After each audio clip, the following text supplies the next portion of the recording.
Chassé de la fête de mon père par ma belle-mère qui me jugeait inutile, je suis parti après avoir transféré 17 millions sur le trust.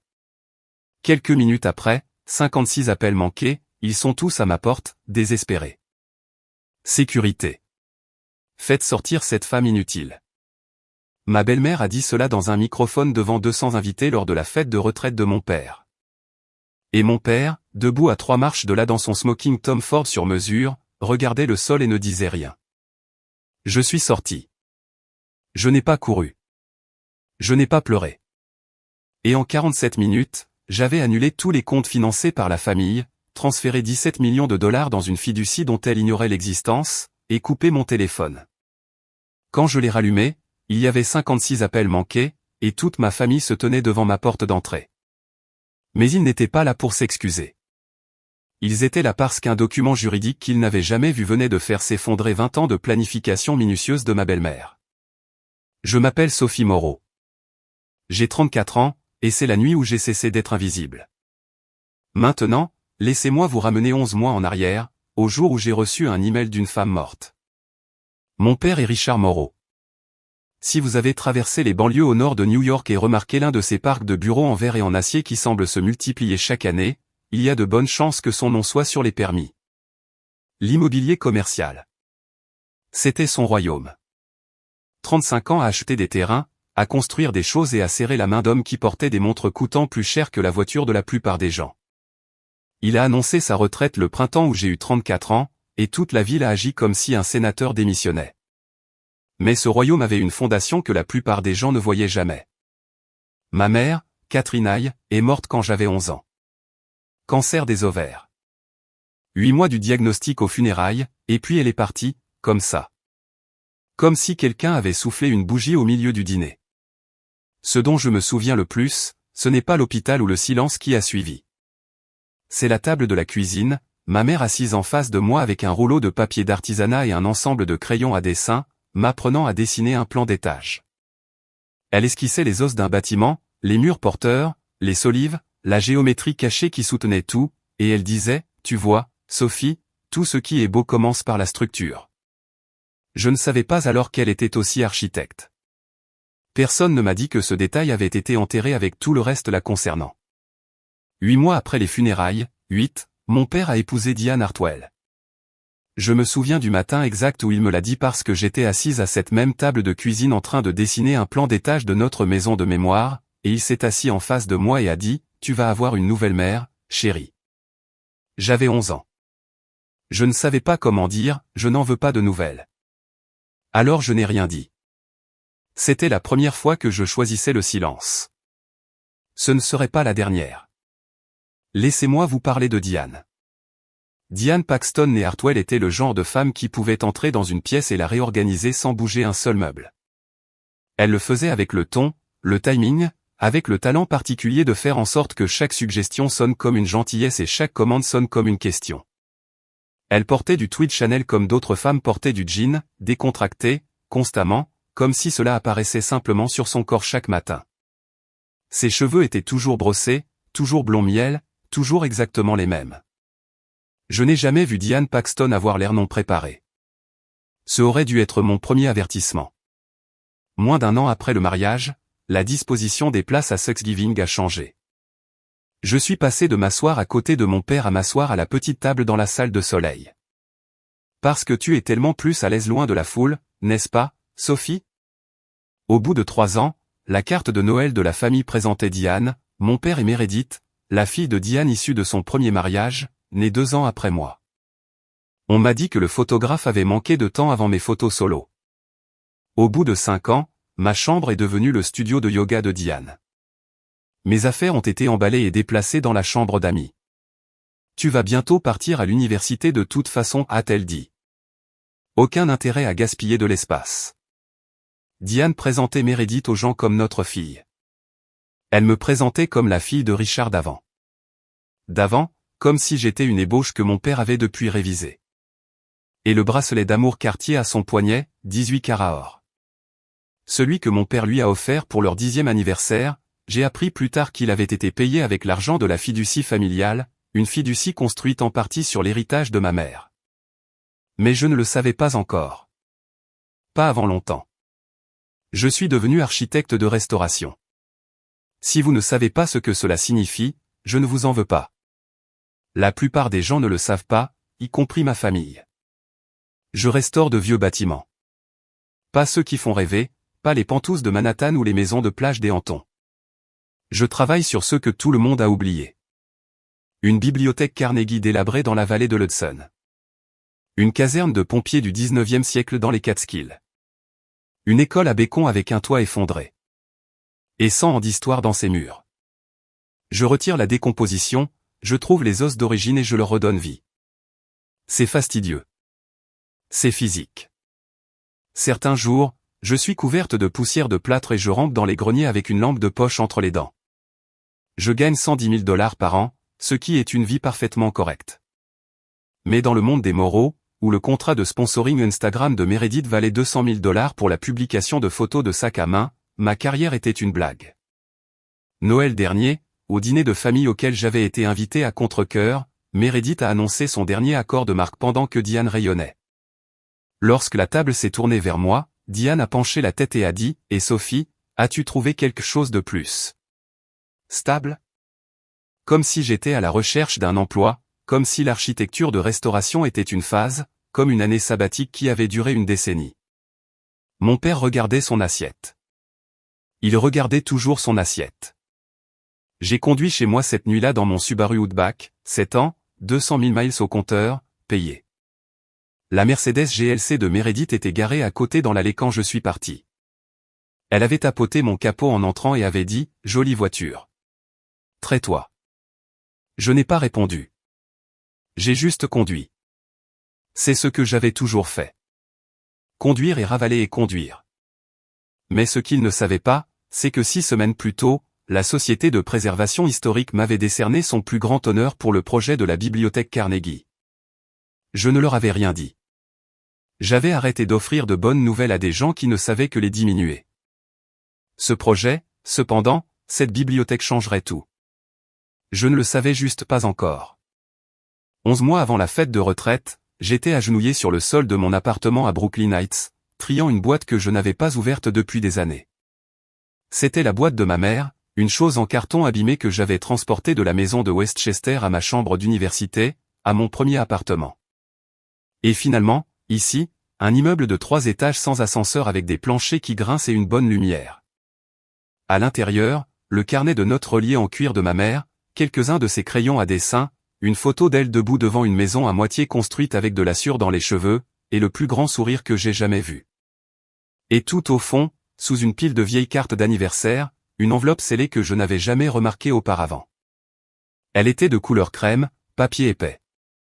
Sur le devant, dans l'écriture de ma mère, cette écriture penchée et confiante que je reconnaîtrais n'importe où. Il était écrit, pour Sophie quand elle sera prête. Mes mains tremblaient quand je l'ai ouverte. À l'intérieur, il y avait une seule feuille de papier à lettres personnelles. Et c'est la partie qui a coupé ma respiration.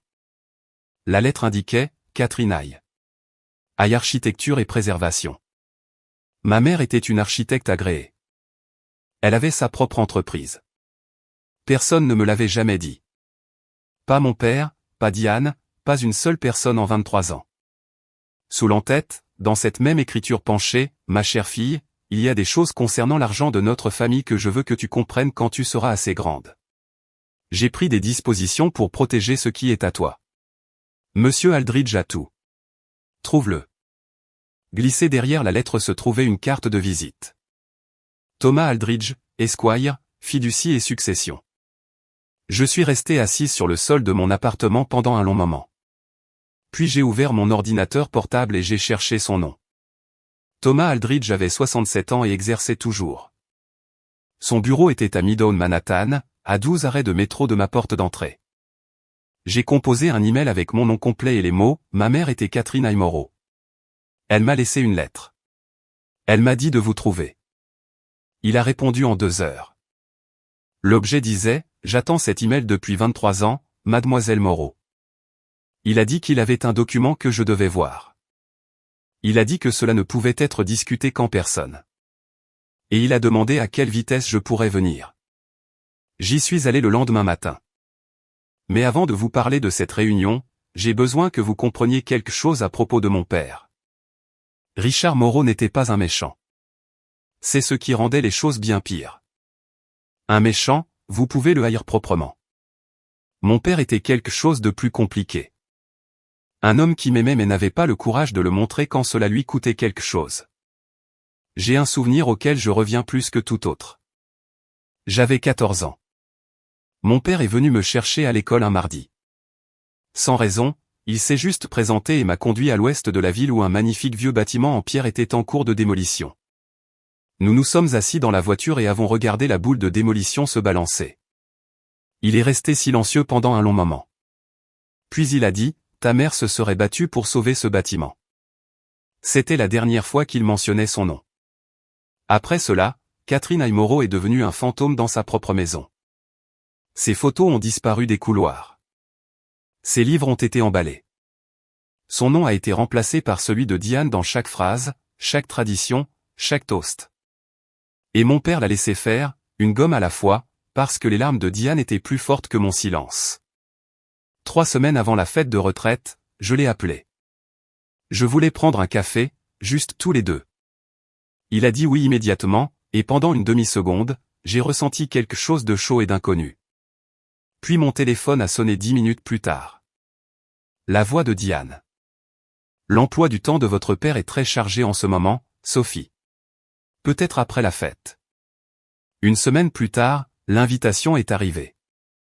Papier cartonné Crâne et compagnie, lettrage en feuille d'or, célébrant 35 ans d'excellence, Richard Moreau, organisé par Diane Paxton et Meredith Paxton. Mon nom était imprimé comme Sophie Paxton Hartwell. Le nom de jeune fille de Diane, lié au mien comme une marque. J'ai décidé que j'irais, mais d'abord j'irais voir Thomas Aldridge. 3 semaines avant la fête, Diane a commencé à construire sa scène. J'ai remarqué le premier mouvement un lundi. J'avais envoyé un message au chat de groupe familial, quelque chose de petit, demandant à quelle heure nous devions arriver au lieu, et le message est resté là, livré mais sans réponse pendant 3 jours. Jeudi, j'ai ouvert e-message et j'ai réalisé que le fil était mort. Aucun nouveau message, aucune activité du tout. J'ai envoyé un SMS à Meredith séparément. Le chat de la famille est cassé? Elle a répondu 4 heures plus tard. Oh, maman en a fait un nouveau. Ça devait être un bug. Il n'y avait pas de bug. Il n'y a jamais de bug avec Diane. J'ai appelé le coordinateur d'événements de l'hôtel Whitmore, une femme nommée Janelle qui s'occupait de la logistique de la fête. Je lui ai donné mon nom et j'ai dit que je voulais confirmer mon RSVP. Il y a eu une longue pause. Je suis désolé, je n'ai pas Moreau sur la liste des invités. Pourriez-vous être un accompagnateur? J'ai senti le sol se dérober sous moi. Pas la surprise, la reconnaissance. J'avais vu ce schéma auparavant. La lente précision mécanique d'être effacée. Mais cette fois, la machinerie tournait plus vite. J'ai appelé Diane directement. Elle a décroché à la 2e sonnerie. Elle le faisait toujours parce que Diane ne voulait jamais avoir l'air de vous éviter. Sophie, quelle surprise. Je ne savais pas si tu viendrais compte tenu de tout. Elle a laissé les pauses s'installer. Une ellipse chargée, impliquant une condition honteuse que je devrais déjà connaître. Mais s'il te plaît, ne porte pas une de tes tenues de travail. C'est en tenue de soirée. J'ai dit que j'y serais. Elle a dit qu'elle demanderait à quelqu'un d'ajouter mon nom. Ce soir-là, j'ai vérifié la carte American Express Platinum que mon père avait mise en place pour moi quand j'ai eu 18 ans. Une carte familiale liée à la fiducie pour les urgences. Elle était toujours active. Et pour la première fois, j'ai regardé la structure du compte et j'ai réalisé que chaque carte, chaque adhésion à un club, chaque police d'assurance dans la famille Moreau était liée à la même fiducie, le même pool d'argent. Et je commençais à comprendre dont était réellement cet argent. 2 semaines avant la fête, je suis allé à Westchester pour offrir en cadeau de retraite anticipée à mon père. Je voulais le voir sans le bruit, sans la performance, juste fille et père. J'avais passé 3 mois à restaurer une aquarelle architecturale originale de la première propriété commerciale que mon père avait achetée en 1989. J'avais retrouvé le plan d'origine aux archives du comté, stabilisé le papier, réencadré dans du noyer récupéré. C'était, pensais-je, le genre de cadeau qui disait « Je vois qui tu étais avant tout ça ». Mon père l'a ouvert dans le salon. Ses yeux se sont adoucis. Ses doigts ont effleuré le verre. Pendant un moment, il était ailleurs. Quelque part avant Diane, avant les invitations en feuille d'or et le tweet Chanel. Sophie, a-t-il commencé. Diane est apparue dans l'embrasure de la porte. Elle a jeté un coup d'œil au rendu encadré comme on jette un coup d'œil à un dessin d'enfant sur un réfrigérateur. C'est gentil, Sophie, mais nous avons déjà les murs pleins. Meredith a commandé un portrait de votre père. Huile sur toile par un vrai artiste. Mon père a posé mon cadeau sur une table d'appoint. Il ne s'est pas battu pour elle. Il ne s'est jamais battu pour rien qui soit à moi. Diane l'a guidé vers la cuisine. Je suis resté seul dans le salon et j'ai regardé la cheminée. Au-dessus du manteau, le portrait que Meredith avait commandé était accroché, huile sur toile, cadre doré. Il montrait mon père assis dans un fauteuil en cuir. Diane debout derrière lui, une main sur son épaule, Meredith à ses côtés, souriante. La composition était complète. Il n'y avait pas d'espace vide, pas de place pour quelqu'un d'autre. J'allais partir quand j'ai entendu la voix de Diane derrière la porte de la cuisine, basse et rapide.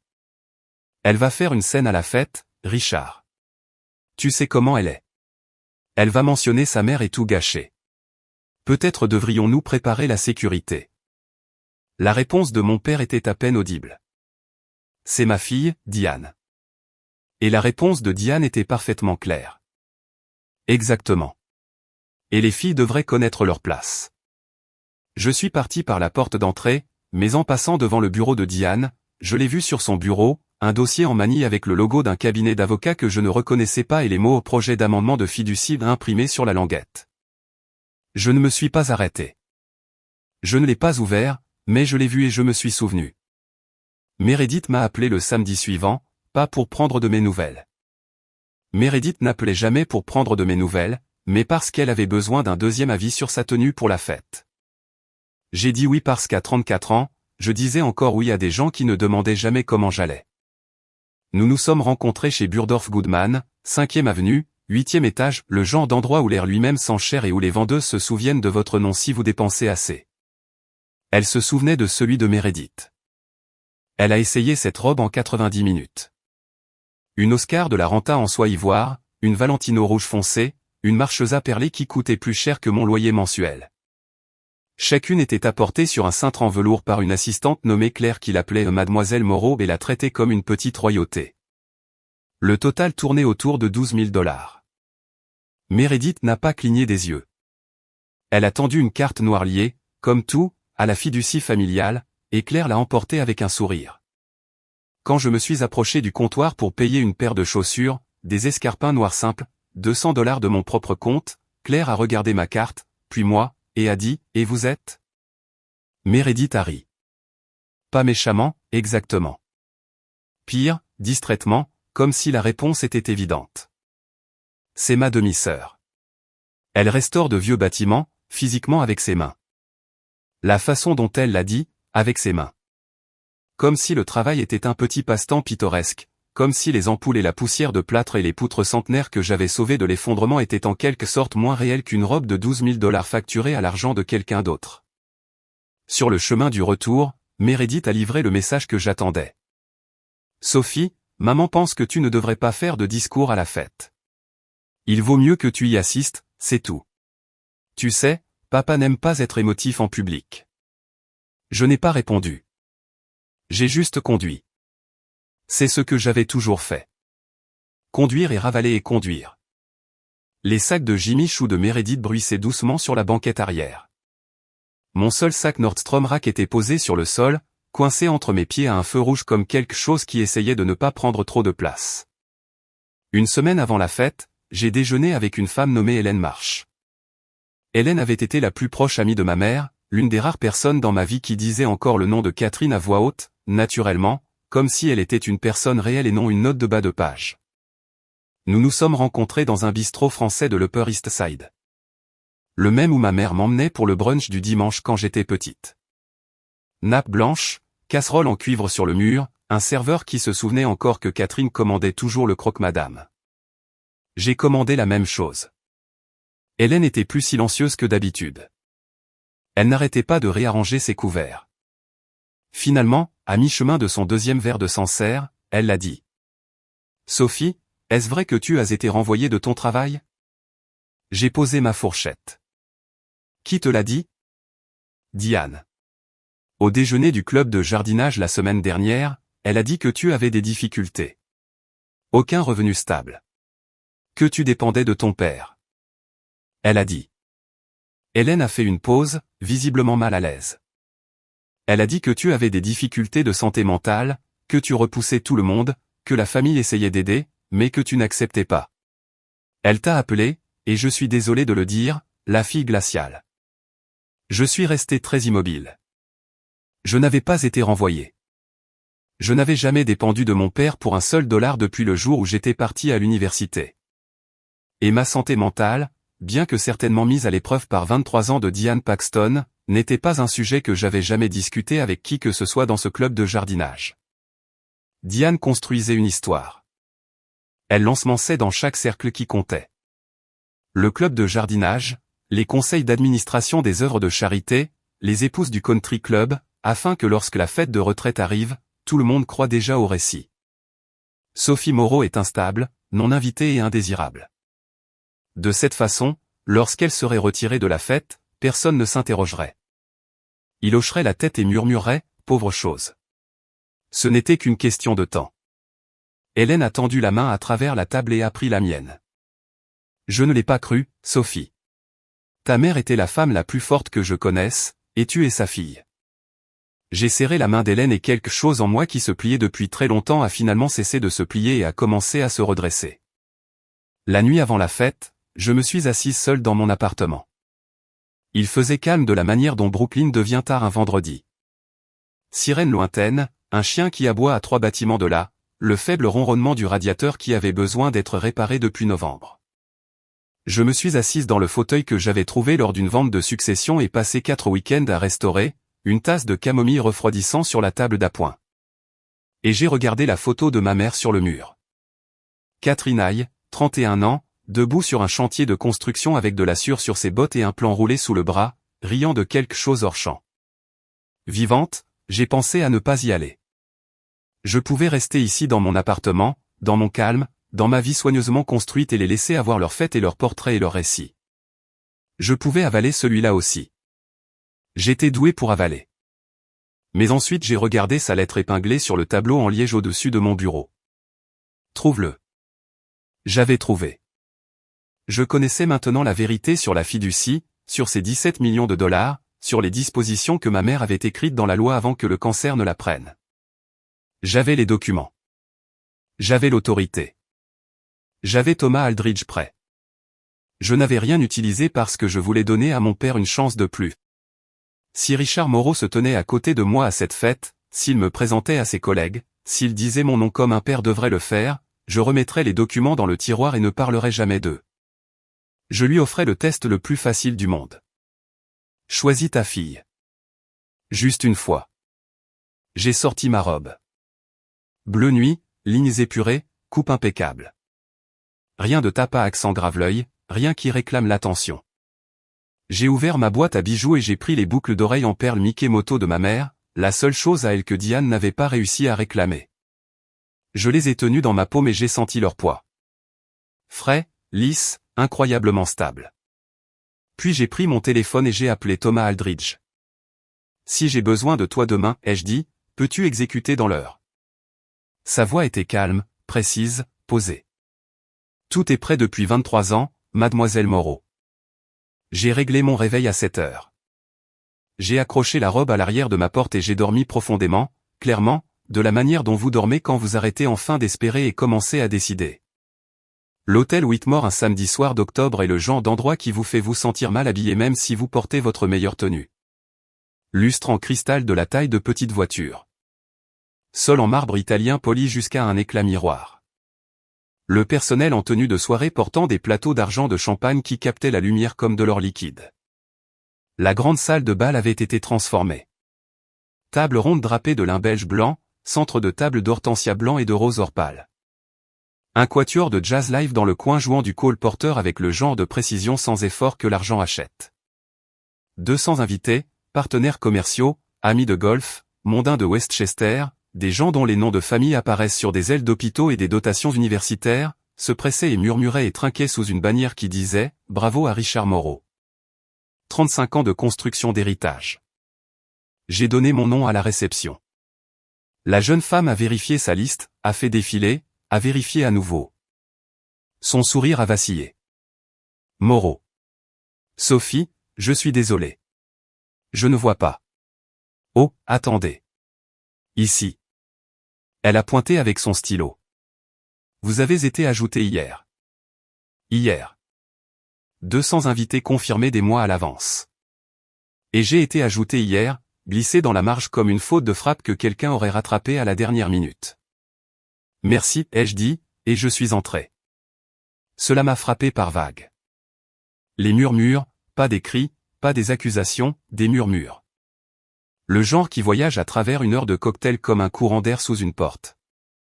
Un groupe de femmes près du bar, champagne à la main, jetant un coup d'œil dans ma direction. C'est la fille glaciale. Un homme en costume à rayures se penchant vers sa femme. J'ai entendu dire qu'elle était sans emploi depuis des mois.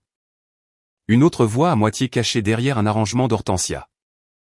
Elle n'arrive à rien de bien. Les graines de Diane étaient en fleurs exactement à l'heure. J'ai gardé le dos droit. J'ai continué à marcher. J'ai balayé la salle à la recherche de mon père et je l'ai trouvé près de la petite scène au fond de la salle de bal, debout entre Diane et Meredith, souriant pour un photographe qui les disposait en portrait de famille.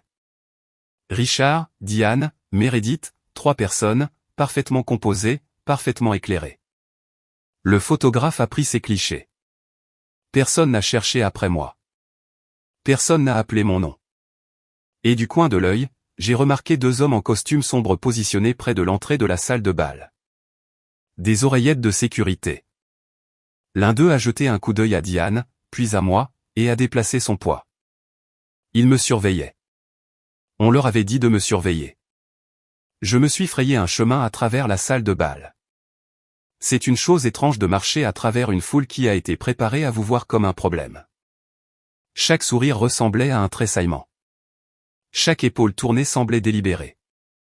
J'ai passé une table des anciens partenaires commerciaux de mon père, des hommes que je connaissais depuis l'enfance.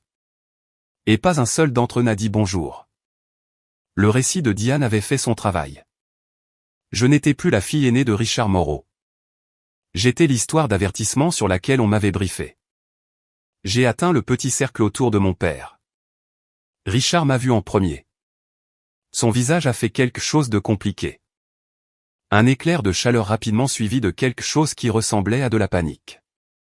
Il a ouvert la bouche, mais avant que les mots ne sortent, la main de Diane était sur son épaule, ses doigts pressant le tissu de son smoking comme une laisse tendue. Sophie, a-t-il réussi? 5 mots. Les mêmes 5 mots que vous diriez à un collègue que vous reconnaissez à peine. Diane s'est tournée pour me faire face. Elle était radieuse, robe en soie crème, cheveux relevés, diamant à sa gorge, ce sourire particulier qu'elle portait quand elle était sur le point de faire couler le sang. Sa voix était juste assez forte pour que le cercle de 15 personnes autour de nous entende chaque syllabe. Sophie, quelle surprise. Je ne savais pas si tu viendrais, compte tenu de tout. Elle a laissé les pauses atterrir. Ses yeux balayaient le groupe comme si elle invitait les gens à combler le vide avec n'importe quelle rumeur qu'ils avaient déjà entendue. Puis, plus doucement, presque tendrement. Eh bien, ne fais pas tout à ton sujet, d'accord? Ce soir, c'est la famille qui compte. La famille? Le mot est tombé comme une gifle. Meredith est apparue au coude de Diane, fraîche de quelque part. Un nouveau collier Tiffany à sa clavicule. 8 000 $ de platine et de diamants captant la lumière du lustre. Elle a regardé ma robe avec le genre de sourire spécifique qui est en fait un inventaire. Sophie, j'adore la robe. Elle est de la saison dernière? J'ai laissé passer. Je n'étais pas venu pour Meredith. J'ai regardé mon père. Papa, puis-je te parler un instant seul? Les yeux de Richard ont bougé vers moi. Je l'ai vu, l'instinct, le tressaillement du oui. Son corps s'est penché d'un demi-pouce dans ma direction. Puis la main de Diane s'est resserrée sur son bras. Richard, les Henderson attendent. Tu pourras parler à Sophie plus tard. Sa voix était de la soie sur de l'acier. Mon père s'est redressé, a regardé Diane, a regardé moi, puis il s'est retourné et a marché vers les Henderson, Diane le guidant comme un gouvernail. Je suis resté seul au milieu de 200 personnes. Une femme âgée que je ne reconnaissais pas est passée, s'est arrêtée, et a dit à sa compagne, pas assez discrètement. Pauvre chose. Diane m'a dit qu'elle avait des difficultés. Tellement dommage. Sa mère était merveilleuse. Sa mère était merveilleuse. Oui, elle l'était. Et elle m'a laissé plus que quiconque dans cette pièce ne le comprenait. Je dois vous ramener maintenant, 3 semaines avant cette fête, à un mardi après-midi à Midtown Manhattan. Le bureau de Thomas Aldridge était au 14e étage d'un immeuble d'avant-guerre sur Madison Avenue. L'ascenseur était lent, le couloir était sombre, et la porte était en chêne massif avec une plaque en laiton qui n'avait pas été mise à jour depuis les années 90. À l'intérieur, cela ressemblait exactement à ce que vous imagineriez être le bureau d'un avocat spécialisé en fiducie s'il exerçait depuis 40 ans et ne voyait aucune raison de redécorer. Des étagères du sol au plafond, des volumes reliés de droit successoral, un bureau en acajou enseveli sous des dossiers soigneusement empilés, et sur le mur derrière sa chaise, une photographie encadrée de ma mère, plus jeune que je ne l'avais jamais vue. Debout devant un bâtiment avec un casque de chantier et un sourire. Aldridge avait 67 ans, les cheveux argentés, délibérés. Il parlait de la manière dont les avocats prudents parlent. Chaque phrase pesait avant d'être relâchée. « Votre mère m'a engagé en 2003, a-t-il dit, quand elle a appris le cancer pour la première fois. Elle voulait s'assurer que ses actifs, spécifiquement l'héritage qu'elle a apporté dans le mariage de la famille Aye, seraient protégés pour vous. Il a placé un document sur le bureau entre nous, 40 pages, relié en cuir, la signature de ma mère à l'encre bleue sur la dernière page. L'accord de fiducie de 2004. Il me l'a expliqué en anglais simple parce que ma mère lui avait demandé de le faire 23 ans à l'avance. Catherine Aye était entrée dans le mariage avec 17 millions de dollars de richesse familiale héritée. Cet argent a été placé dans la fiducie familiale Moreau, mais avec une distinction juridique cruciale. Il était désigné comme fonds ségrégué, mis à l'écart, légalement séparé du reste des actifs de la fiducie, même s'il se trouvait dans le même compte. Votre mère a signé un amendement en 2006, a poursuivi Aldridge, faisant glisser un deuxième document vers l'avant, 6 mois avant son décès. Il vous désignait, Sophie Catherine Moreau, comme seule bénéficiaire des fonds ségrégés, effectifs à votre 30e anniversaire. Aucune co-signature requise. Aucune approbation de fiduciaire nécessaire. J'ai fixé la page, l'écriture de ma mère dans la marge, pour ma fille. Mon père est-il au courant de cela? J'ai demandé. Aldridge a marqué une pause. Le genre de pause qui vous dit la réponse avant que les mots n'arrivent. Votre père était présent lorsque la fiducie originale a été établie. Il a toujours su. La porte s'est ouverte sur la pièce. Et Diane, Madame Moreau, l'actuelle Madame Moreau, n'a jamais été informée. L'accord de fiducie ne lui a jamais été communiqué. Elle semble croire que la totalité des 42 millions de la fiducie appartient à la famille en général. Il a croisé les mains. Elle a contacté mon cabinet et le gestionnaire fiduciaire, une femme nommée Rebecca Stone, demandant l'accès aux dispositions de la fiducie. Madame Stone a correctement refusé. 17 millions de dollars. Ma mère avait construit un mur autour d'eux avec du papier, de l'encre et de la prévoyance, et il avait tenu pendant 23 ans. Que se passe-t-il, ai-je dit lentement. Si je retire, les 25 millions restants ne couvriront pas les prêts que votre belle-mère a autorisés en utilisant la totalité des 42 millions comme garantie. La banque émettra un appel de marge. Je suis resté avec ça un long moment. Je ne vais rien signer aujourd'hui, lui ai-je dit. Il a haussé un sourcil. Donnez-moi jusqu'à après la fête. Je veux voir si mon père me choisit. Aldridge a regardé la photo de ma mère sur le mur, puis de retour vers moi. Votre mère, a-t-il dit, comprendrait. J'ai quitté son bureau avec une copie des 2 documents dans un dossier et quelque chose que je n'avais pas porté depuis des années. Un choix. Maintenant, vous savez ce que je savais quand je me tenais dans cette salle de bal. Laissez-moi vous raconter ce qui s'est passé ensuite. Les discours ont commencé à 20h30. Diane a pris le microphone en premier. Bien sûr qu'elle l'a fait. Elle s'est tenue sur la petite scène dans sa robe en soie crème, les diamants brillants sous les projecteurs, et a prononcé un discours qui était, à tout prendre, impeccable.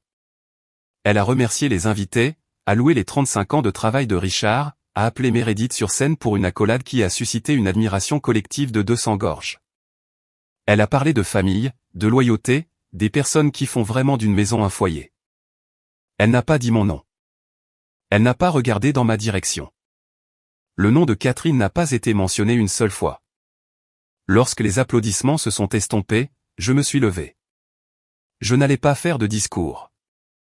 Je voulais juste marcher jusqu'au devant, donner à mon père son cadeau, une petite boîte en velours contenant une boussole en laiton que j'avais minutieusement restaurée, la même que ma mère lui avait donnée quand ils étaient jeunes et amoureux, gravée de ses initiales, CH. Et dire quelque chose de calme, quelque chose de privé, quelque chose qui était à nous.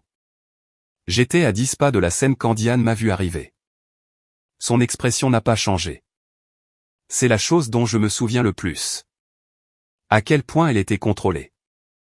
Elle s'est penchée vers le microphone et d'une voix aussi claire et calme qu'une cloche de dîner, elle a dit « Sécurité ».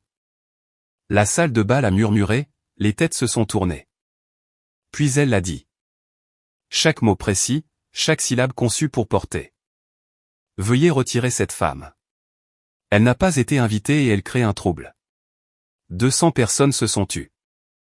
Le quatuor de jazz s'est arrêté. Même le barman a fait une pause à mi-verre. Chaque paire d'yeux dans cette pièce s'est tourné vers moi, debout seul dans l'allée centrale, tenant une petite boîte en velours, portant les perles de ma mère. J'ai regardé mon père. Richard Moreau était à 3 marches du microphone, à 3 marches de sa femme, à 3 marches de sa fille. Il a regardé Diane, il m'a regardé, puis il a regardé le sol. Il n'a rien dit.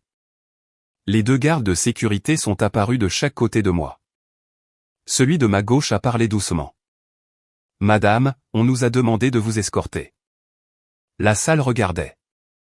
Certains ont détourné le regard. D'autres non. Meredith, près de la scène, avait son téléphone levé. En train de filmer, j'ai réalisé, filmant sa sœur en train d'être escortée hors de la fête de retraite de leur père. J'ai posé la boîte en velours sur la table la plus proche. Je ne l'ai pas lancée. Je ne l'ai pas claquée.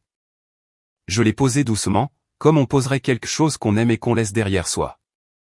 Puis j'ai regardé mon père une dernière fois et j'ai dit, pas fort, pas avec colère, juste assez clairement pour que les gens proches entendent. Je suis venu pour toi, papa. Pas pour elle, mais je vois ton choix. Je me suis retourné. J'ai marché vers la sortie, le dos droit, les yeux secs. Les perles Mickey Moto de ma mère captaient la dernière lumière du lustre alors que je passais les doubles portes dans le hall derrière moi.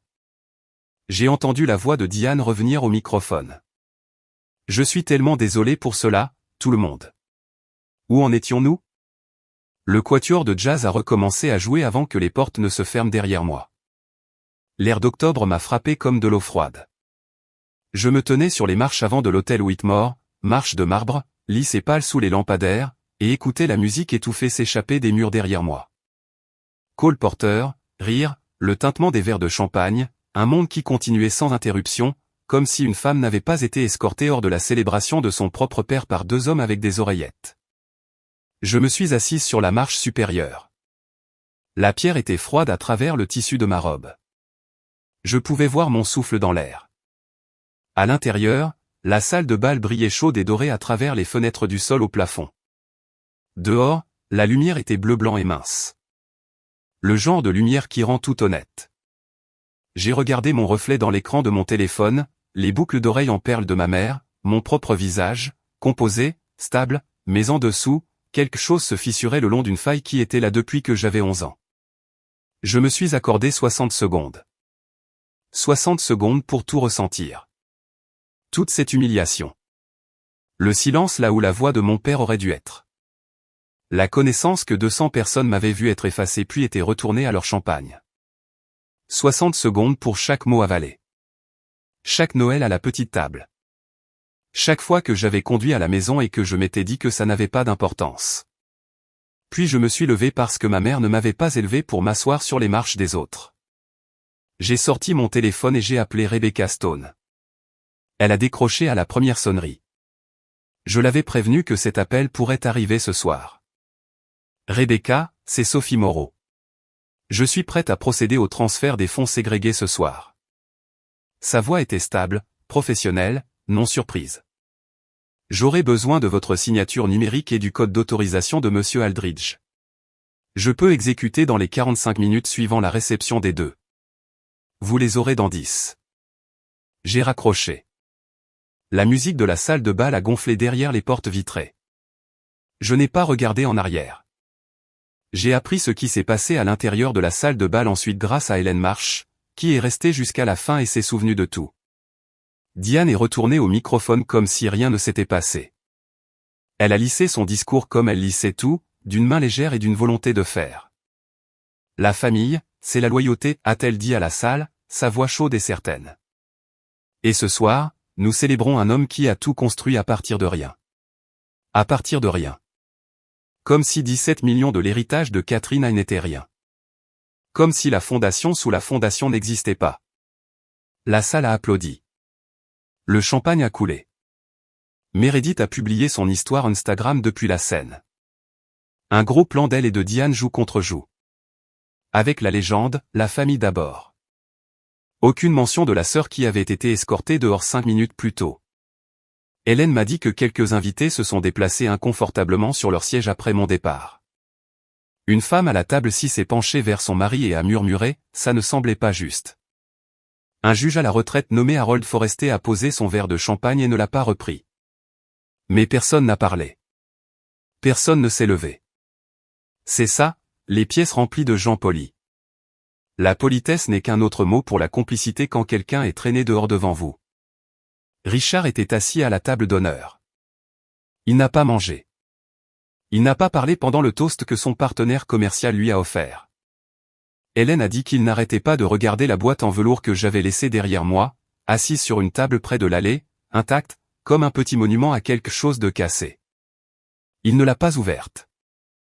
Diane s'est penchée vers un homme qu'Hélène reconnaissait comme l'un des partenaires immobiliers de Richard et a dit, discrètement, mais pas assez discrètement. Sophie a toujours été difficile. Catherine l'a gâtée, mais nous avons fait de notre mieux. Le récit a tenu. La salle a cru. La fête a continué. Et pendant qu'ils dansaient et buvaient et se disaient que tout allait bien, j'étais assise dans ma voiture sur le parking de l'hôtel, sur le point d'appuyer sur un bouton qui allait tout changer. Mon ordinateur portable était déjà dans la voiture. Je l'avais apporté ce soir-là comme un chirurgien apporte un scalpel, espérant ne pas l'utiliser, prêt si elle devait le faire. Je l'ai ouvert sur le siège passager. L'écran illuminait l'intérieur de mon Subaru d'une lumière bleu pâle tandis que le parking de l'hôtel Whitmore s'étirait, sombre et calme autour de moi. À l'intérieur du bâtiment, 200 personnes dansaient. Dehors, c'était juste moi, un point d'accès Wi-Fi et 23 ans de silence atteignant finalement leurs limites. J'ai composé un appel de conférence. Thomas Aldridge a décroché en premier, puis Rebecca Stone. Code d'autorisation, a dit Aldridge. Il l'a lu. 12 caractères alphanumériques, calmes et précis, comme s'il lisait un bulletin météo. Ceci autorise le transfert des fonds ségrégés de la fiducie familiale Moreau vers la fiducie irrévocable Sophie Moreau conformément à l'accord de fiducie de 2004 et à l'amendement de 2006. Rebecca a confirmé la réception. Mademoiselle Moreau, j'aurai besoin de votre signature numérique sur le document DocuSign que j'envoie maintenant. Mon téléphone a vibré. J'ai ouvert l'email, lu chaque ligne parce que ma mère m'avait appris que tout ce qui est beau commence par la structure, et j'ai signé. Traitement, a dit Rebecca, achèvement estimé à 45 minutes. Pendant que j'attendais, j'ai fait le reste. 3 cartes American Express Platinum. Diane et Meredith étaient des utilisatrices autorisées sur des comptes liés à la clause de garantie de la fiducie. L'adhésion au club de pays, les polices d'assurance supplémentaires, tout était lié au même pool de fonds qui était sur le point de diminuer de 17 millions de dollars. Lorsque le solde de la fiducie est tombé en dessous du seuil de la clause, le système automatisé de la banque a gelé tous les comptes liés. Je n'annulais rien par dépit. J'observais l'arithmétique faire ce que l'arithmétique fait. À 21h47, Rebecca a rappelé. Transfert terminé. 17 42 316 $ et 78 cents. Les fonds sont dans votre fiducie, mademoiselle Moreau. J'ai fermé mon ordinateur portable. Je suis resté dans le noir un instant et j'ai écouté ma propre respiration. Puis j'ai coupé mon téléphone, démarré le moteur et conduit jusqu'à Brooklyn. Quand j'ai rallumé mon téléphone 40 minutes plus tard, il y avait 12 appels manqués. Au moment où je l'ai posé sur mon comptoir de cuisine, le nombre était de 29. Au moment où j'ai fini de préparer du thé, c'était 56. 56 appels. Il ne m'avait pas appelé 56 fois au cours des 23 dernières années combinées. Voici à quoi ressemblent 56 appels de l'autre côté. À 21h52, 5 minutes après que le transfert ait été compensé, Meredith a essayé d'acheter une tournée de boissons pour ses amis au bar de la salle de bal. Sa carte a été refusée. Elle a ri, embarrassée, et a sorti une deuxième carte. Refusée. Une troisième. Refusée. Le sourire du barman est devenu raide. Les joues de Meredith sont devenues rouges. À 21h58, le téléphone de Diane a vibré avec une notification du cabinet fiduciaire. Le genre de notification qui arrive en gras avec le mot urgent dans l'objet. Action requise. Mouvement important d'actifs dans la fiducie familiale Moreau. Veuillez contacter votre gestionnaire de compte immédiatement. Diane s'est écartée de la piste de danse. Elle a appelé Rebecca Stone directement. Rebecca, professionnelle, neutre, liée par le protocole fiduciaire. Madame, un bénéficiaire a exercé son droit de retirer les fonds ségrégés en vertu de l'accord de fiducie original. Je ne suis pas autorisé à divulguer plus de détails par téléphone. Hélène m'a dit plus tard qu'elle avait vu la couleur s'échapper du visage de Diane en temps réel. C'était comme regarder un écran s'éteindre. D'abord le sourire, puis le calme, puis la certitude. Tout a disparu en l'espace d'un seul appel téléphonique. Diane s'est dirigée directement vers Richard, lui a saisi le bras et l'a tiré dans un coin tranquille près du vestiaire. « Que as-tu fait » a-t-elle sifflé. Richard l'a fixé. « De quoi parles-tu » Diane a ouvert le portail de la fiducie sur son téléphone. Ses doigts tremblaient. Le solde du compte, qui ce matin affichait 42 millions de dollars, affichait maintenant 24 957 683 dollars et 22 cents. Et dans le journal des transactions, une seule ligne, retrait de fonds ségrégés, bénéficiaire, Sophie C. Moreau. Le visage de Richard est devenu gris. Le verre de champagne de Diane était toujours dans sa main. Elle ne l'avait pas posé depuis le discours. Ses doigts tremblaient autour de la tige. Et pour la première fois en 23 ans, la femme qui contrôlait chaque pièce où elle entrait avait l'air d'avoir perdu le sol sous ses pieds. Cette petite. Elle s'est interrompue, a baissé la voix. Elle ne peut pas faire ça. Richard, appelle-la maintenant. Il a appelé. Je n'ai pas répondu. Il a appelé encore et encore et encore. J'étais déjà à la maison au moment où les appels ont commencé à s'accumuler. Mon appartement à Brooklyn Heights est un immeuble de 3 étages sans ascenseur dans une maison en pierre construite en 1891. Moulure d'origine, plancher de bois franc déformé, une cuisine à peine assez grande pour 2 personnes et une bouilloire. Je l'ai choisi parce que les plafonds font 10 pieds de haut et que les fenêtres font face à l'est, et chaque matin, la lumière traverse comme si elle avait été filtrée à travers du miel. J'ai restauré moi-même les étagères encastrées. Du sol au plafond, chêne blanc, et je les ai remplis de livres d'architecture, de romans et de quelques objets qui n'ont pas de catégorie mais qui semblaient justes. J'ai posé mon téléphone sur le comptoir de la cuisine et je l'ai laissé vibrer. Les messages sont arrivés par vagues. Meredith d'abord, paniquée. Sophie, qu'as-tu fait? Puis Diane, plus de velours, plus mesuré. Tu n'as aucun droit. C'est de l'argent de famille. Puis Meredith à nouveau. Mes cartes ne fonctionnent pas. Sophie, ce n'est pas drôle. Puis Richard, le plus simple est celui qui a fait le plus mal. Sophie, s'il te plaît, appelle-moi. Nous devons parler. Puis Diane, tranchante comme du verre brisé. J'appelle notre avocat. Tu le regretteras. J'ai regardé l'écran s'allumer et s'éteindre. S'allumer et s'éteindre comme un moniteur cardiaque pour une famille en arrêt cardiaque. Je n'ai pas répondu. Au lieu de cela, j'ai pris un bain. J'ai enlevé la robe bleu nuit et je l'ai accrochée soigneusement à l'arrière de la porte de la salle de bain. J'ai détaché les boucles d'oreilles en perles de ma mère et je les ai posées sur la coiffeuse. Je suis entré dans l'eau chaude et je suis resté là jusqu'à ce que ma respiration ralentisse et que la vapeur adoucisse les bords de tout. Quand je suis sorti, j'ai mis un pull et j'ai préparé du thé à la camomille et je me suis assise dans mon fauteuil et j'ai regardé la photo de ma mère sur le mur. Catherine aille riant sur un chantier de construction couverte de sueur, complètement vivante.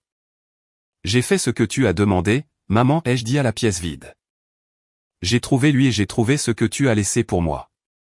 Le téléphone avait cessé de sonner. 56 appels au total. J'ai vérifié l'heure, 23h08. Puis l'interphone a sonné. J'ai regardé l'écran de l'interphone. Ils étaient là, tous les trois, debout sur le perron de ma maison en pierre à 23h15 un samedi soir d'octobre. Richard dans son smoking, cravate desserrée, visage de la couleur du béton humide. Diane toujours dans sa robe en soie crème, le mascara coulant sur ses deux joues en filet sombre, serrant son sac Hermès comme une bouée de sauvetage. Et Meredith, un demi-pas derrière, serrant son téléphone contre sa poitrine avec ses deux mains, les yeux gonflés et rouges. Pendant 23 ans, j'étais allé vers eux, vers leur maison, leur dîner, leur fête, leurs conditions. J'avais conduit à Westchester et m'étais assise à la petite table et avais souri à travers des commentaires conçus pour me rétrécir. J'avais sonné à leur porte comme une invitée dans ma propre famille. Maintenant, ils étaient chez moi. Je n'ai pas bougé tout de suite. Je suis resté à l'interphone et je me suis permis de regarder, vraiment regarder l'image sur cet écran. Diane Paxton, qui n'avait jamais visité mon appartement en 7 ans, se tenait sur mon perron avec du mascara sur le visage et de la panique dans la posture. Il y avait quelque chose dans cette image que je devais absorber avant d'ouvrir la porte. J'ai marché jusqu'au tiroir de mon bureau et j'ai sorti le dossier, les copies de l'accord de fiducie et de l'amendement, la confirmation de transfert de Rebecca Stone, et un autre document, quelque chose que je n'avais mentionné à personne encore. Quelque chose que je portais depuis ma rencontre avec Aldridge. Je l'ai glissé au fond du dossier. J'ai vérifié mon reflet dans le miroir du couloir. Pull en cachemire, cheveux lâchés, pas de maquillage. Propre. Simple. À moi. J'ai appuyé sur le bouton de l'interphone. Monter. J'ai déverrouillé la porte d'entrée et je l'ai ouverte avant qu'il n'atteigne le palier. Diane était la première à monter les escaliers, talons claquant sur le vieux bois, prenant déjà une inspiration pour ce qu'elle avait répété dans la voiture. Elle a franchi mon seuil et a commencé. Comment oses-tu? J'ai levé une main, pas de façon dramatique, juste assez. Tu es à ma porte, Diane. Baisse la voix ou pars. Elle s'est arrêtée à mi-mot, à mi-inspiration. C'était, je pense, la première fois en 23 ans que quelqu'un disait non à Diane Paxton sur un perron. Elle m'a regardé comme si j'avais parlé une langue que je ne savais pas comprendre. Je me suis écarté. Entrez, mais c'est moi qui parlerai ce soir. Ils se sont assis dans mon salon comme des gens assis dans le bureau d'un médecin quand la nouvelle est déjà mauvaise. Richard a pris le fauteuil près de la fenêtre, celui que j'avais retapissé en lin olive le printemps dernier. Il semblait ratatiner dans son smoking. Un homme construit pour les salles de conférence maintenant compressé dans un appartement de Brooklyn qui sentait la camomille et les vieux livres. Diane est restée debout. Elle a refusé de s'asseoir. Se tenir debout était un contrôle, et elle n'était pas prête à abandonner cela. Meredith s'est perchée sur le bord du canapé, les bras croisés, le téléphone serré dans une main, ne regardant personne. Diane a tiré la première. Tu as volé à cette famille. Cet argent appartient à ton père. J'ai ouvert le dossier sur ma table basse. Je ne me suis pas précipité. Je n'ai pas élevé la voix. J'avais passé ma carrière à découvrir les structures originales des bâtiments, à trouver les murs porteurs sous des décennies de mauvaises rénovations. Et c'est exactement ce que j'allais faire maintenant. Cet argent, ai-je dit, 17 millions de dollars n'a jamais appartenu à mon père. J'ai fait glisser l'accord de fiducie sur la table. 40 pages, reliées en cuir, la signature de ma mère à l'encre bleue. Il appartenait à ma mère. Catherine Aye Moreau, votre prédécesseur. La pièce s'est contractée. Les yeux de Diane se sont verrouillés sur le document comme s'il s'agissait d'une arme pointée sur sa poitrine. L'accord de fiducie de 2004, j'ai continué, rédigé par Thomas Aldridge, exécuté par ma mère avant la progression de son diagnostic. Il désigne 17 millions de dollars, son héritage familial du domaine Aye, comme fonds ségrégés au sein de la fiducie familiale Moreau, légalement séparés, mis à l'écart, à moi. La voix de Diane est sortie mince. C'est un faux. Richard, dis-lui. Elle s'est tournée vers mon père. Richard fixait le document sur la table. Il n'a pas levé les yeux. Il n'a pas nié. Le silence dans la pièce était le son le plus fort que j'ai jamais entendu. Tu le savais, ai-je dit. Pas une question. N'est-ce pas, papa? La gorge de mon père a bougé. Ses mains ont saisi les accoudoirs du fauteuil. Quand il a parlé, sa voix avait la qualité craquelée de quelque chose qui avait été scellé pendant très longtemps. Ta mère. Elle l'a dit avant de tomber malade. J'aurais dû te le dire. Diane s'est tournée vers Richard comme si elle avait été frappée. Tu savais? Il n'a rien dit. Mais son silence était sa propre confession. 23 ans. Enfin audible. J'ai placé le deuxième document sur la table. Amendement de 2006 signé par ma mère 6 mois avant sa mort. Il me nomme Sophie Catherine Moreau comme seule bénéficiaire des fonds ségrégés. Effectif à mon 30e anniversaire. Pas de co-signature, pas d'approbation de fiduciaire. J'ai 34 ans. J'ai exercé mon droit légal ce soir. Je me suis assise. Les documents étaient posés entre nous sur la table basse. Entre ma tasse de camomille et les mains tremblantes de Diane. Je n'ai rien volé, Diane. J'ai récupéré ce qui a toujours été à moi. Les documents sont là. Vous êtes la bienvenue pour les lire. Diane a lu vite. J'ai regardé ses yeux balayer les pages, les feuilleter, chercher la fissure, la faille juridique, l'erreur. Elle n'en a trouvé aucune. Ma mère avait été méticuleuse. Aldridge avait été méticuleux. 23 ans d'architecture juridique construit pour tenir. Quand Diane a levé les yeux, elle avait changé de tactique. La fureur avait disparu, remplacée par quelque chose que j'avais vu 100 fois. Le tremblement du menton, l'élargissement prudent des yeux, la main tremblante pressée contre sa clavicule. Mode victime. Sa performance la plus pratiquée. Richard, a-t-elle respiré, se tournant vers mon père. Elle est en train de déchirer cette famille. Après tout ce que j'ai fait pour cette famille, pour elle, je l'ai coupée. Pas avec le volume, avec l'information. En parlant de ce que tu as fait, Diane, je sais pour l'amendement de fiducie que tu as rédigé. La performance s'est effondrée. C'était instantané, comme regarder un masque se fissurer au milieu. Sa main est tombée de sa clavicule, sa bouche s'est ouverte, puis s'est refermée. La pièce est devenue un silence de vide. Il y a 3 semaines, ai-je dit, j'étais à la maison. J'ai vu le dossier sur ton bureau. Un projet d'amendement d'un cabinet d'avocats conçu pour me retirer en tant que bénéficiaire des fonds ségrégés et les transférer à Meredith. La tête de Meredith a claqué. Quoi? J'ai également confirmé avec le cabinet fiduciaire que vous les avez appelés à plusieurs reprises pour demander l'accès aux dispositions de la fiducie de ma mère. Des détails que Rebecca Stone a correctement refusé de partager avec vous parce que vous n'avez pas le statut légal pour les recevoir. Diane a abandonné les larmes. Ce qui les a remplacées était quelque chose de brut. La colère véritable, dépouillée de toute la soie. Et alors? Cet argent est là depuis 20 ans sans rien faire. Meredith le mérite plus que toi. Au moins, elle contribue à cette famille. Maman, arrête. La voix de Meredith était petite mais nette. Une fissure dans un mur que je n'attendais pas. Diane ne l'a pas entendu ou a choisi de ne pas le faire. J'ai regardé ma sœur, puis Diane à nouveau. Meredith mérite quoi exactement? 17 millions de dollars que ma mère a gagnés, que les parents de ma mère ont construits sur 3 générations. Pourquoi? Des contrats de sponsoring Instagram facturés à une fiducie qui n'est pas la sienne. La voix de Richard a fait surface, faible. Sophie, ça suffit. Je me suis tourné vers lui. J'attendais ça. La chose qu'il disait toujours, assez. Son mot préféré. Le mot qu'il utilisait chaque fois que la vérité se rapprochait trop du confort. Non, papa. Tu n'as pas le droit de dire assez ce soir. Tu as perdu ce droit quand tu as regardé 2 gardes de sécurité me faire sortir d'une salle de bal et n'as rien dit. Le silence après cela était différent des autres. Ce n'était pas le silence de la composure ou du contrôle. C'était le silence d'un homme entendant pour la première fois le coup de sa propre lâcheté. La main de Diane s'est déplacée vers son sac Hermès. Elle a sorti le dossier en manille, le même que j'avais aperçu sur son bureau, et l'a brandi comme un bouclier. Cet amendement est parfaitement légal, et Richard allait le signer. Il ne peut pas, ai-je dit. Les fonds ségrégés sont déjà à mon nom. Ils le sont depuis 2006.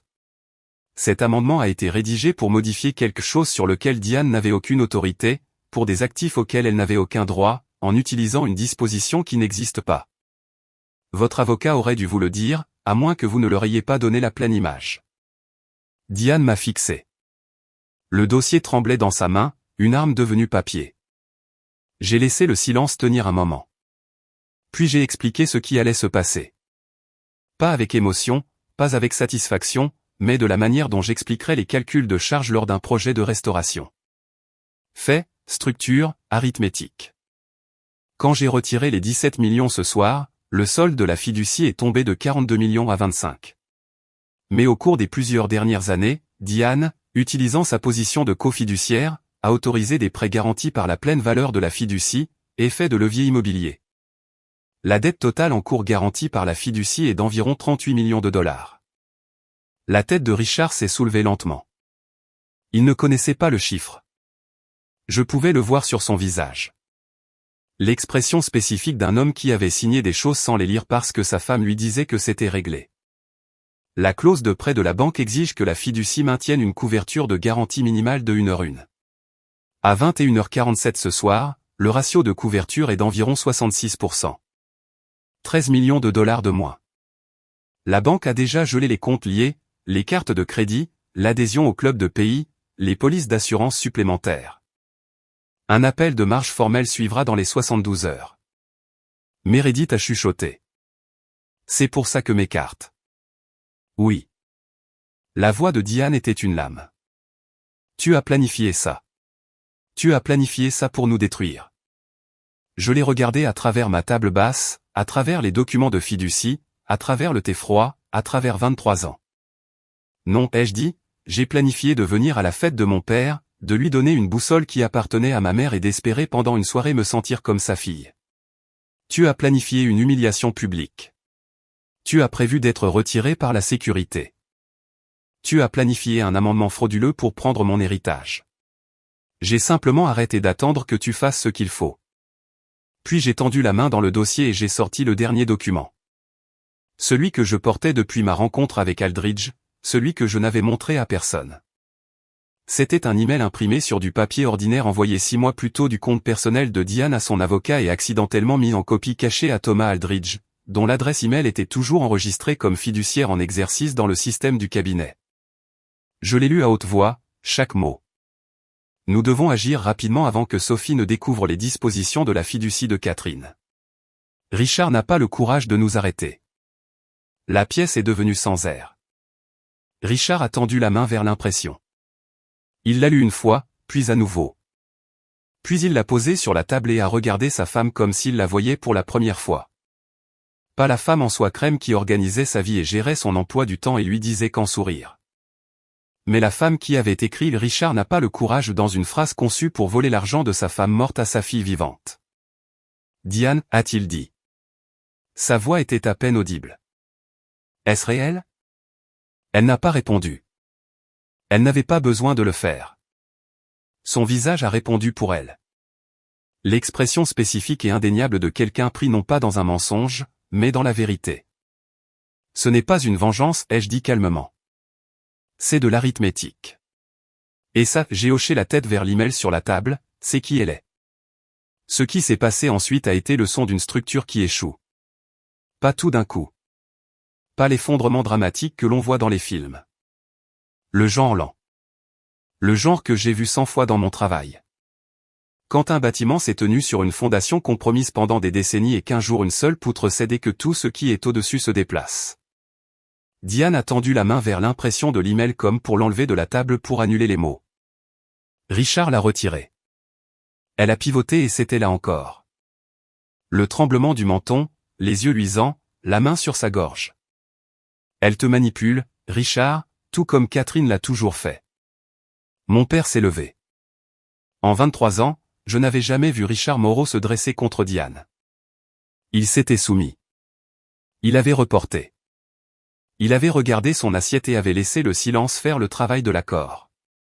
Mais quelque chose dans cette phrase, tout comme Catherine, a frappé un mur à l'intérieur de lui qu'il ne savait même pas être encore debout. « Arrête » a-t-il dit. Sa voix tremblait, mais les mots étaient de pierre. Dis son nom. Diane s'est arrêtée. Sa bouche était ouverte. Aucun son n'est sorti. Pour peut-être la première fois de leur mariage, elle n'avait pas de réponse préparée parce qu'elle n'avait jamais imaginé en avoir besoin. Meredith s'est levée lentement du canapé. Son visage était taché et mouillé, mais sa voix était plus stable que celle de ses deux parents. Sophie, a-t-elle dit. Je ne savais rien de la fiducie, de l'amendement, rien de tout cela. J'ai regardé ma sœur, ma demi-sœur, l'enfant d'or, celle à qui on avait tout donné ce qui m'avait été refusé. Et j'ai vu sous le collier Tiffany et le maquillage coulant de larmes, une femme de 26 ans debout dans l'épave de la seule histoire qu'elle avait jamais entendue sur sa famille. Je crois que tu ne savais rien de la fiducie, Meredith, mais tu savais ce que ça faisait de regarder ta sœur être effacée des photos de famille. Tu savais ce que ça voulait dire quand je m'asseyais à la petite table tous les Thanksgiving. Tu le savais et tu n'as rien dit. Elle a fermé les yeux, a hoché la tête une fois. Mon père a fait un pas vers moi. Sophie, je suis désolé. J'ai laissé les mots se déposer. Je ne me suis pas précipité pour le réconforter. Je n'ai pas dit que ça allait parce que ça n'allait pas. Ça n'allait pas depuis 23 ans et prétendre le contraire serait une autre forme de silence. Je sais que tu le hais, papa. Mais désolé ne suffit plus. J'ai besoin que tu fasses quelque chose. Il a attendu. Je l'ai exposé clairement, simplement, de la manière dont ma mère l'aurait fait. 4 conditions. Premièrement, les 17 millions restent dans ma fiducie. Ce n'est pas négociable. Deuxièmement, l'amendement rédigé par Diane est détruit complètement. Confirmation notariée qu'il a été annulé. Troisièmement, tu gardes ton propre avocat. Pas l'avocat de Diane, le tien. Quelqu'un qui expliquera ta situation financière réelle sans que personne n'édite les chiffres. Quatrièmement, je suis prête à reconstruire une relation avec toi, mais elle sera sur un pied d'égalité avec des limites claires, et elle ne passera pas par Diane. J'ai fait une pause. Ce ne sont pas des punitions, papa. Ce sont les conditions minimales pour que je te fasse à nouveau confiance. Richard a regardé les documents de fiducie sur la table, l'impression de l'email, la boîte à boussole qu'il n'avait pas encore vue, celle que j'avais laissée à la fête. Puis il m'a regardé. D'accord, a-t-il dit calmement. Sans négociation, Diane a attrapé son sac. Ce n'est pas fini, Sophie. J'ai croisé son regard. Pour moi, ça l'est. Ce qui se passe ensuite, c'est entre toi et tes choix. Elle est partie, talons claquant dans mon escalier, la porte d'entrée fermée assez fort pour faire trembler le verre. Meredith s'est attardée un moment de plus. Elle avait l'air de vouloir dire quelque chose, mais ne trouvait pas les mots. Finalement, elle a murmuré « Je suis désolée, Sophie » et a suivi sa mère dans les escaliers. Mon père est resté. Il s'est rassis dans le fauteuil olive et a fixé ses mains, et aucun de nous n'a parlé pendant un très long moment. Le radiateur fredonnait, la maison en pierre se stabilisait. La photo de ma mère nous regardait depuis le mur. Les conséquences sont arrivées par vagues au cours des 72 heures suivantes, chacune plus précise que la précédente. Lundi matin, 9 heures. L'appel de Marge est arrivé. Une lettre de la banque envoyée par coursier au bureau à domicile de Richard. En tête gras, tampon urgent rouge, le genre de document qui vous donne froid aux mains avant d'avoir fini le premier paragraphe. La fiducie familiale Moreau était en dessous de 13 millions de dollars du seuil de garantie requis. Richard avait 60 jours pour soit injecter des capitaux supplémentaires, soit liquider des actifs. 2 propriétés commerciales, un complexe de bureaux à White Plains et un centre commercial à Stanford, devraient être vendus. Richard a engagé son propre avocat cet après-midi-là. Pas l'avocat de Diane, le sien. Une femme nommée Patricia Hall d'un cabinet de taille moyenne à Manhattan, recommandée par un collègue que Diane n'avait jamais rencontré. Patricia a extrait les dossiers financiers complets de la fiducie, chose que personne n'avait faite de manière indépendante depuis plus d'une décennie. Ce qu'elle a trouvé était la deuxième détonation. Au cours des 15 dernières années, Diane avait autorisé environ 2,3 millions de dollars de retrait du compte d'exploitation de la fiducie, classé dans les dossiers comme dépenses familiales. L'audit de Patricia a révélé quels étaient tout sauf cela: achats personnels, voyages en première classe, retraite spa, frais de style de vie de Meredith, un acompte pour une propriété de vacances dans les Berkshires qui était titrée uniquement au nom de Diane. Rien de tout cela n'avait été approuvé par le fiduciaire en exercice. Rien de tout cela n'avait été divulgué à Richard. Tout constituait une violation du devoir fiduciaire en vertu des documents régissant la fiducie. Diane a eu le choix. Rembourser les 2,3 millions de dollars via un plan structuré ou faire face à une responsabilité civile et à une éventuelle révocation en tant que cofiduciaire. L'adhésion au club de pays est restée gelée. Les polices d'assurance ont expiré. Les cartes de crédit de Meredith sont restées sombres. Étage 2 jours après l'appel de Marge, Meredith Moreau a discrètement désactivé son compte Instagram. Aucune annonce, aucun message d'adieu, juste une seule histoire qui disait « Je prends du temps hors ligne ».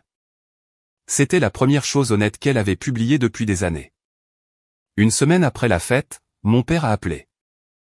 Pas par l'intermédiaire de Diane, pas par l'intermédiaire d'un secrétaire ou d'un intermédiaire de planification.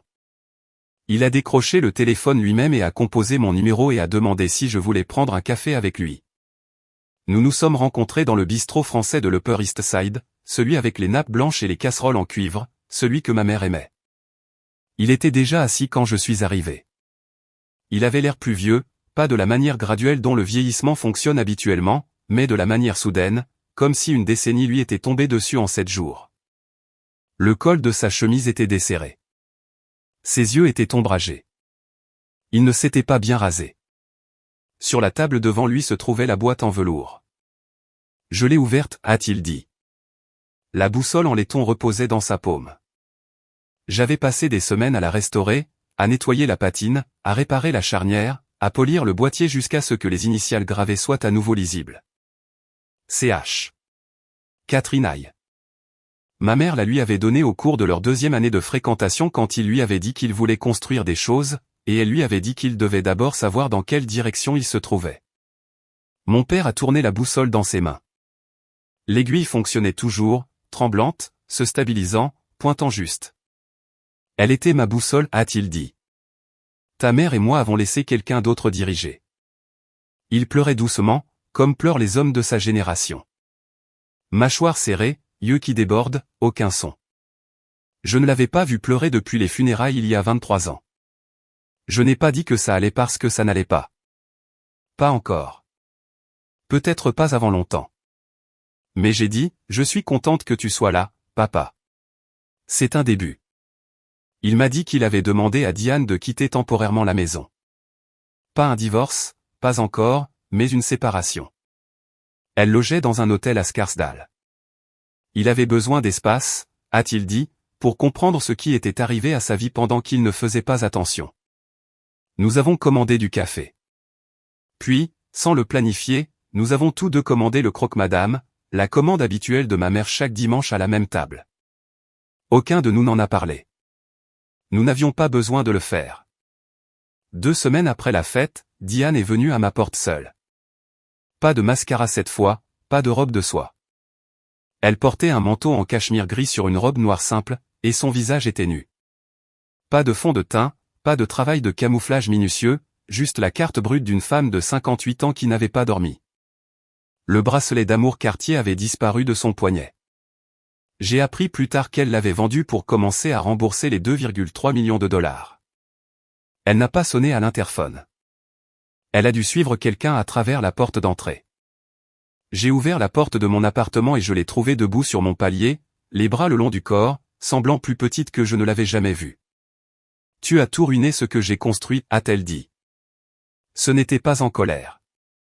Ce n'était pas joué. C'était la chose la plus plate, la plus honnête que Diane Paxton m'ait jamais dite. Je me suis appuyé contre l'encadrement de ma porte. Tu as construit sur la fondation de quelqu'un d'autre, Diane. L'argent de ma mère, le mari de ma mère, même la fille de ma mère. Tu as essayé de m'effacer pour garder la scène pour toi seul. Elle a tressailli. Pas le tressaillement théâtral, le vrai, le genre qui se produit dans les muscles autour des yeux avant que le cerveau ne puisse l'éditer. Et puis elle a dit quelque chose que je n'attendais pas. J'avais peur, Sophie. Chaque jour pendant 23 ans, j'avais peur qu'un jour tu te présentes et que tu prennes tout. Sa voix s'est brisée. Et tu l'as fait. Je l'ai regardé. J'ai compris la peur. Compris comme on comprend la pourriture à l'intérieur d'un mur qu'on a ouvert. Ça n'excuse pas les dégâts, mais on peut voir d'où ils ont commencé. Je n'ai rien pris qui soit à toi, ai-je dit. J'ai pris ce qui était à moi. La différence, c'est que tu n'as jamais compris qu'il y avait une différence. Elle a soutenu mon regard un long moment. Aucune excuse n'est venue. Je n'en attendais aucune. Diane Paxton était beaucoup de choses, mais elle n'était pas une femme qui s'excusait. Pas envers moi, pas envers quiconque elle avait placé en dessous d'elle dans l'architecture de sa vie. Elle s'est retournée et a descendu les escaliers. J'ai écouté ses pas, plus lents que je ne les avais jamais entendus. Pas de claquement de talons de créateur cette fois, juste le doux bruit de chaussures plates sur du vieux bois. J'ai fermé la porte, appuyé mon front contre elle, respiré. 3 mois plus tard, je me tenais à nouveau sur une scène, mais cette fois, personne n'a demandé à la sécurité de me retirer. La National Trust for Historic Preservation a tenu son gala annuel à Washington, D.C., un événement en tenue de soirée dans une salle de bal Beaux-Arts restaurée, ferronnerie et plafond voûté, et le genre d'artisanat qui vous fait croire que les gens construisaient autrefois des choses pour durer. J'étais là en tant qu'invité d'honneur, invité à présenter le projet inaugural de la Fondation Catherine Aye, une organisation à but non lucratif que j'avais créée en utilisant une partie des fonds de la fiducie pour restaurer des bâtiments historiques menacés dans des communautés mal desservies. Mon premier projet, un centre communautaire dans un quartier autrefois sous-desservi de Baltimore, construit en 1912, abandonné en 1987, condamné en 2014. Nous le ramenions. Mur porteur, carrelage d'origine, tout le squelette sauvé. Je portais une robe vert émeraude cette nuit-là, simple, bien coupée. Les boucles d'oreilles en perles Mickey Moto de ma mère derrière moi sur l'écran en lettres de 6 pieds de haut. La Fondation Catherine Aye, préservant ce qui compte. Mon père était dans le public, au premier rang. Il avait conduit de Westchester seul. Pas de Diane à ses côtés, pas d'entourage, juste Richard Moreau dans un costume bleu marine, assis droit regardant sa fille parler. J'ai parlé de bâtiments, de ceux que tout le monde longe sans voir, de ceux qui sont condamnés parce qu'il est plus facile de démolir quelque chose que de faire le travail difficile, lent et peu glamour de découvrir ce qui est encore bon en dessous. J'ai parlé de ma mère, une architecte que je ne savais pas être architecte, qui construisait des choses qui tenaient pendant des décennies parce qu'elle comprenait que tout ce qui est beau commence par la structure. Quand j'ai eu fini, la salle s'est levée. Mon père s'est levé le premier. Après, il m'a trouvé près du vestiaire. Il tenait quelque chose, un paquet rectangulaire plat enveloppé dans du papier brun. Je l'ai ouvert et je me suis figé. C'était l'aquarelle architecturale que je lui avais donnée à la fête de retraite. Le plan d'origine de son premier bâtiment, celui que j'avais restauré des archives du comté. Il l'avait fait encadrer dans du noyer foncé, verre de qualité musée, matage d'archives, tout le traitement. Il est sur mon mur depuis le jour où tu me l'as donné, a-t-il dit. Je ne l'ai juste jamais dit à Diane. J'ai tenu le cadre contre ma poitrine et j'ai regardé mon père, cet homme imparfait, effrayé, qui essayait. Et je n'ai pas dit que ça allait. J'ai dit, merci, papa. Ça signifie plus que tu ne le penses. Nous sommes sortis ensemble dans la nuit fraîche de décès. 2 semaines plus tard, j'ai reçu une lettre manuscrite par la poste. Pas d'adresse de retour sur le devant, mais j'ai reconnu le papier à lettres. Meredith. 3 pages recto verso en écriture soignée. Des excuses. Pas du genre performatif. Pas du genre qui s'explique lui-même, mais du genre brut, maladroit, honnête qu'une femme de 26 ans écrit quand elle voit sa vie clairement pour la première fois. Je n'ai pas encore répondu, mais la lettre est sur mon bureau à côté de la lettre de ma mère, à côté de la boîte à boussole. Certaines choses prennent du temps. Certains bâtiments ne peuvent pas être restaurés en une saison, mais la fondation, la vraie, celle sous tout, est solide. C'est donc mon histoire. Je n'ai pas gagné parce que j'ai crié plus fort. Je n'ai pas gagné parce que j'avais plus d'argent ou plus de pouvoir ou plus de cruauté que les gens qui ont essayé de m'effacer. J'ai gagné parce qu'il y a 23 ans, pendant qu'elle mourait, ma mère s'est assise avec un avocat, un stylo et une pile de papier juridique et a construit quelque chose qui tiendrait. Elle ne l'a pas fait avec drame. Elle ne l'a pas fait avec colère. Elle l'a fait avec structure. La même façon qu'elle construisait tout. J'avais l'habitude de penser que la force signifiait endurer. Se présenter à chaque dîner, s'asseoir à la petite table, conduire à la maison en silence, avaler tout ce qui était servi et appeler ça une famille. Je pensais que si j'étais assez patiente, assez silencieuse, assez bonne, quelqu'un finirait par me voir. Personne n'allait me voir. Pas parce que j'étais invisible, mais parce que les gens autour de moi avaient décidé que mon invisibilité était pratique. Et la seule personne qui pouvait changer cela était celle qui se tenait dans le miroir. Si vous écoutez ceci et que vous reconnaissez quelque chose, les murmures, l'exclusion, la façon dont votre nom est mal orthographié à dessein, la façon dont vos réalisations sont accueillies par le silence pendant que celles de quelqu'un d'autre reçoivent une ovation debout. Je veux que vous sachiez que vous n'êtes pas faux. Vous n'êtes pas trop sensible. Vous n'êtes pas celui qui crée des problèmes. Et vous n'avez pas à vous mettre le feu pour garder quelqu'un d'autre au chaud. Ma mère m'a laissé une lettre. Elle disait, trouve-le. Et ce que j'ai trouvé n'était pas seulement un avocat ou un document de fiducie ou 17 millions de dollars. J'ai trouvé ce qu'elle protégeait vraiment tout ce temps. Mon droit de prendre de la place. Merci, maman, pour la lettre, pour Monsieur Aldridge, pour les perles, pour m'avoir appris que certains bâtiments valent la peine d'être sauvés, y compris celui dans lequel je vis. Avant de partir, si cette histoire vous a rappelé quelqu'un que vous aimez ou quelqu'un avec qui vous devez fixer une limite, partagez-la avec lui, pas comme une arme, mais comme un miroir.